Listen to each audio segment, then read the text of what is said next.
in Nigeria. Why is the global community silent?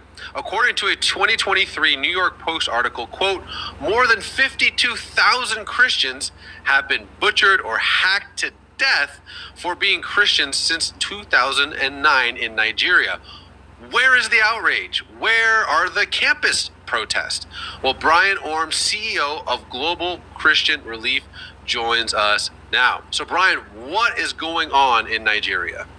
It is indeed a massacre, and it needs more attention. It's devastating and unthinkable what's happening to the Christian community across the Middle Belt and the northern region of Nigeria. And I've been in the field with believers there and seeing firsthand what is happening across that region, which again, it's hard to wrap our minds around, but it's happening every day. And again, we just had an attack over the past week on Palm Sunday as well too that was devastating.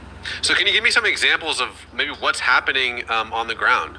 Yeah, so there's a number of different Islamic extremist groups. It could be Boko Haram, Fulani militants who've been radicalized, Islamic State of West Africa Province, another kind of Al-Qaeda spinoff. And these are all kind of pushing through Christian communities in the northern region, attacking at night. They kind of go through the same protocol: attack, abduct, rape, forced marriages, take over communities, and force thousands of Christians that have been in those communities for decades to leave and be forced to go to IDP camps and find help and be basically put in a situation where they're completely vulnerable and left with nothing because of their faith in Jesus.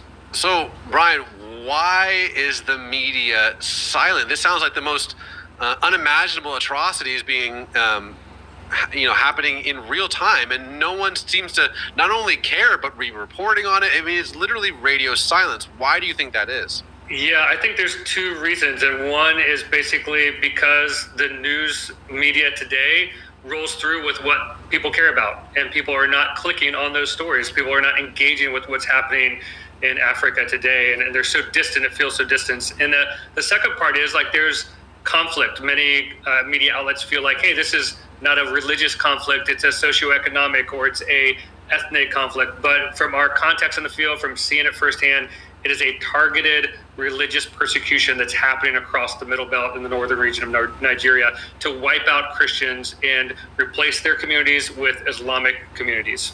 See, that'd be the pushback. I'm sure that, some people in the comments will say, oh, this is a land dispute, or in the Democratic Republic of Congo, this is about rare earth minerals. And is it mutually exclusive? Can it be both of those things at the same time? Yeah, and I would say this, there are a number of factors. So it is a complex situation, but at the core, the people that we talk to, and again, firsthand testimonies of believers that I've spoken with who've been abducted by Boko Haram, have been, had guns held to their heads to ask them to deny Christ and to convert to Islam. In fact, spending time with Suzanne, a wonderful woman who was